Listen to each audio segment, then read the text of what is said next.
सरकार और न्यायपालिका में फ़र्क है। माननीय न्यायालय ने जो निर्णय लिया उस पर मैं टीका टिप्पणी करने का मेरा हैसियत नहीं है, मेरा अधिकार नहीं है। लेकिन सरकार अगर लिए हैं तो सरकार के द्वारा लिया गया निर्णय भी कटघरे में खड़ा हुआ नज़र आता है मुझको। किसी एक व्यक्ति के प्रति इस ढंग का पक्षपातपूर्ण बात नहीं होना चाहिए। राहुल जी का भी यह, अब मैं दूसरी दुनिया में प्रवेश करने जा रहा हूँ।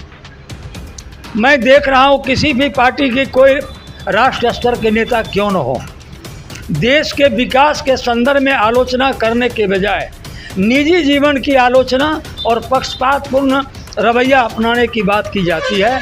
इस पर रोक लगाया जाए। सदन में भी इस ढंग की मानहानि की बात की जाती है।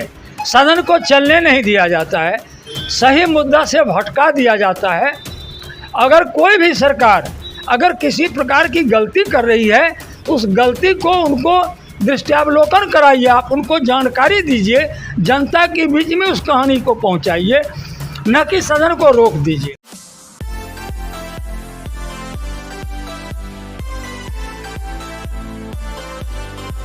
नमस्कार, आप देख रहे हैं बेगूसराय फ्रंटलाइन।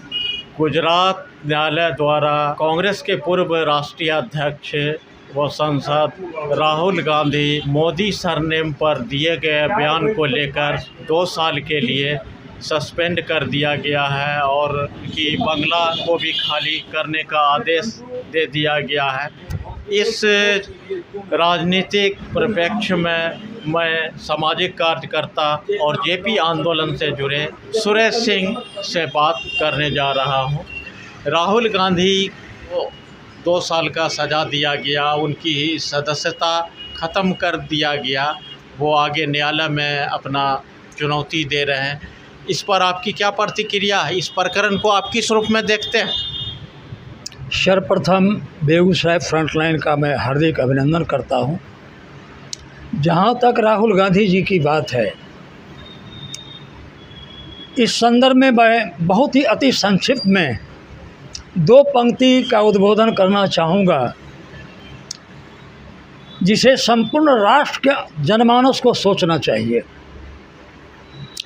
एक तरफ बात किया जाता है, कभी कभार अच्छा भी लगता है कि राजनीति में वंशवाद की बात नहीं होनी चाहिए, लेकिन राहुल गांधी जी के इस प्रक्रिया में वंशवाद से अलग हटकर व्यक्तिवाद की बात आ गई। जो देश को संबोधित कर रहे हैं, देश को चला रहे हैं, देश के बारे में सोचने की बात कर रहे हैं, वैसे व्यक्ति को, उस पद पर, ऊंचे आसीन पद पर के व्यक्ति को एक व्यक्ति के पीछे नहीं पड़ना चाहिए।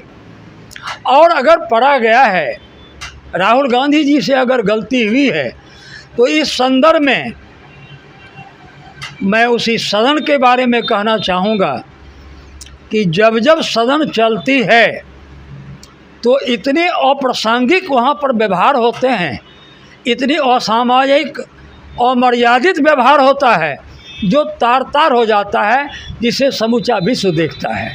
आपके हिसाब से जो ये फैसला राहुल गांधी को दंडित किया गया, इस पर आपका क्या विचार है? सरकार और न्यायपालिका में फ़र्क है। माननीय न्यायालय ने जो निर्णय लिया उस पर मैं टीका टिप्पणी करने का मेरा हैसियत नहीं है, मेरा अधिकार नहीं है।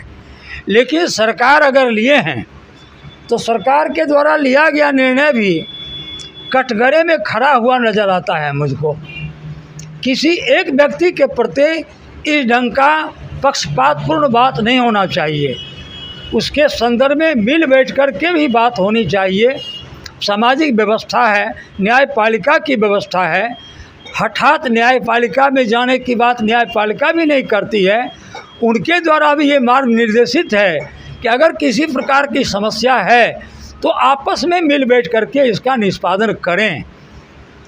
राहुल गांधी को सदस्यता समाप्त की और फिर अगला चुनाव भी नहीं लड़ सकते हैं और बंगला खाली करने का भी आदेश दे दिया गया। इतनी जल्दीबाजी, आनन फानन में विधायिका और न्यायपालिका के क्रम में बंगला खाली करने का क्या मापदंड है, इसकी जानकारी मुझे नहीं है। और जहाँ तक मैं समझता हूँ कि सदस्यता समाप्त होने के बाद उनको बंगला में नहीं रहने देना चाहिए था या नहीं रहना चाहिए था। इसमें कहीं न कहीं राग द्वेष की बात नज़र आती है। आनन फानन में सारा निर्णय लिया गया है। एक बार पुनः मैं अपनी भावना व्यक्त करना चाहता हूँ कि इस पर थोड़ी सी मानसिकता में सकारात्मक सोच पैदा किया जाए और आपस में मिल बैठ कर के, बहुत दर्जनों घटना होती है और कहा जाता है कि माफ़ी मांगने सारी कहानी समाप्त हो जाती है। राहुल गांधी के परिप्रेक्ष्य में माफ़ी मांगने शब्द का प्रयोग नहीं किया गया है। यही इस बात का द्योतक है कि पक्षपातपूर्ण निर्णय के बारे में कुछ न कुछ रवैया अपनाया गया है। चुनाव सभा में राहुल गांधी ने बयान दिया था, जो मोदी सरनेम ही आखिर क्यों चोर होते हैं, भगोरे क्यों होते हैं। राहुल जी का भी यह, अब मैं दूसरी दुनिया में प्रवेश करने जा रहा हूँ। मैं देख रहा हूँ किसी भी पार्टी के कोई राष्ट्र स्तर के नेता क्यों न हो, देश के विकास के संदर्भ में आलोचना करने के बजाय निजी जीवन की आलोचना और पक्षपातपूर्ण रवैया अपनाने की बात की जाती है। इस पर रोक लगाया जाए, चाहे किसी भी पार्टी के राष्ट्र अध्यक्ष हों, बड़े नेता ही क्यों न हो। सदन में भी इस ढंग की मानहानि की बात की जाती है। सदन को चलने नहीं दिया जाता है, सही मुद्दा से भटका दिया जाता है। अगर कोई भी सरकार अगर किसी प्रकार की गलती कर रही है तो उस गलती को उनको दृष्टावलोकन कराइए, आप उनको जानकारी दीजिए, जनता के बीच में उस कहानी को पहुंचाइए, न कि सदन को रोक दीजिए। चुनाव में तो ऐसा बोलचाल का भाषा चलता ही, सभी एक दूसरे पार्टी को करते हैं, मगर ऐसा इस तरह कभी अदालत भी संज्ञान नहीं लिया और सरकार भी नहीं लिया। इसमें हर कोई दोषी है। माननीय न्यायालय को भी इसमें पक्षपात का पहल करना चाहिए, उनकी भी आवश्यकता है। माननीय न्यायालय को मैं अनुरोध करना चाहूँगा कि हर कार्यक्रम संपूर्ण देश पर मानहानि के सिवा कुछ भी नहीं हो रहा है। विकास की कहानी से जनता को दूर रखा जा रहा है और मुद्दा को दूर रखा जा रहा है। क्या आपको लगता है जो भारत जोड़ो यात्रा से भाजपा डर गई है क्या? इसमें डरने का कोई जगह नहीं है। भारत जोड़ो यात्रा के दौरान राहुल जी ने जो अपना कार्यक्रम अपनाया, मेरे निगाह में सफलीभूत नहीं रहा है। कहा जाता है पहले घर को देखिए, उसके बाद बाहर देखिए। राहुल जी अपने घर को देखें, पार्टी को देखें। पार्टी में सभी व्यक्ति गलत होते हैं, ऐसी नहीं है, ऐसी बात नहीं हो सकती है। राहुल जी का सोच गलत हो सकता है, ऐसी बात नहीं है। अपना आत्ममंथन करें और आत्ममंथन के बाद एक सही निर्णय लेके जनता के बीच में जाएं। क्या मोदी जी अदानी को सहायता कर रहे हैं, बचा रहे हैं? ये विरोधियों के द्वारा चार्ज लगाया जाता है। क्या विरोधियों के पास सिर्फ 3 मोदी की ही चर्चा रह गई है? संपूर्ण देश उनके निगाह में कुछ भी नहीं है। सिर्फ 3 मोदी ही उनके विकास का मापदंड बन गया है, विरोध का मापदंड बन गया है, सदन को चलने नहीं देने का मापदंड बन गया है। देश के जनता के बारे में उनको सोचने का कोई कार्यक्रम नहीं है, सिर्फ 3 मोदी है। विपक्ष कह रही जेपीसी के लिए, तो जेपीसी का क्यों नहीं गठन किया जा रहा? हाँ, ये ठीक है, इसके लिए भी सर्वदलीय निर्णय होना चाहिए। अगर 3 मोदी की ही चर्चा है तो 3 मोदी के प्रति स्पष्ट दृष्टिकोण रखते हुए बैठ करके भी बात किया जाए। पहली बार सत्ताधारी पार्टी ने सदन को नहीं चलने दिया गया। इस बात को मैं दोषी मान सकता हूँ, इस बात में दोष महसूस किया जा सकता है। कोई भी छोटी सी छोटी बात के लिए सदन को नहीं चलने देने का ये परिपाटी समाप्त होना चाहिए। क्या 13 तारीख को फैसला आने वाला है राहुल गांधी वाला? क्या इसमें राहुल गांधी की सदस्यता बहाल हो सकती है? ये तो न्यायपालिका विधायिका की बात है। हम लोग तो बहुत ही निचले पायदान पर हैं। आवाम जीवन जीने में ही हम अपना परिचय नहीं बना पाते। क्या लगता है आपको? ये तो अंधेरे में तीर की बात होगी मेरे द्वारा। तो कोई बड़ा इशू है नहीं? जी नहीं, कोई बड़ा इशू नहीं है। इसको इस रूप में लेके नहीं चलना चाहिए। ये राष्ट्र स्तर की समस्या नहीं है, ये व्यक्तिगत एक समूह की समस्या है और इसको राष्ट्र स्तर की समस्या बना दिया गया है। राहुल गांधी को राजनीति और कानूनी दोनों लड़ाई लड़नी पड़ेगी।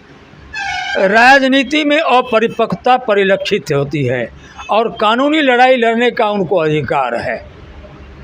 कानूनी लड़ाई लड़ने के लिए उनको आगे बढ़ना ही चाहिए। हाँ, मैं इतना दावे के साथ कह सकता हूँ, सामाजिक जीवन राजनीतिक जीवन को भी मैंने जिया है। राहुल जी अपने आप में परिपक्वता पैदा करें, परिपक्वता का उनके पास अभाव है। क्या लगता है जो राहुल जी को सज़ा देने के क्रम में आम लोगों से सहानुभूति मिलेगी? कांग्रेस मजबूत स्थिति में दिखेगी?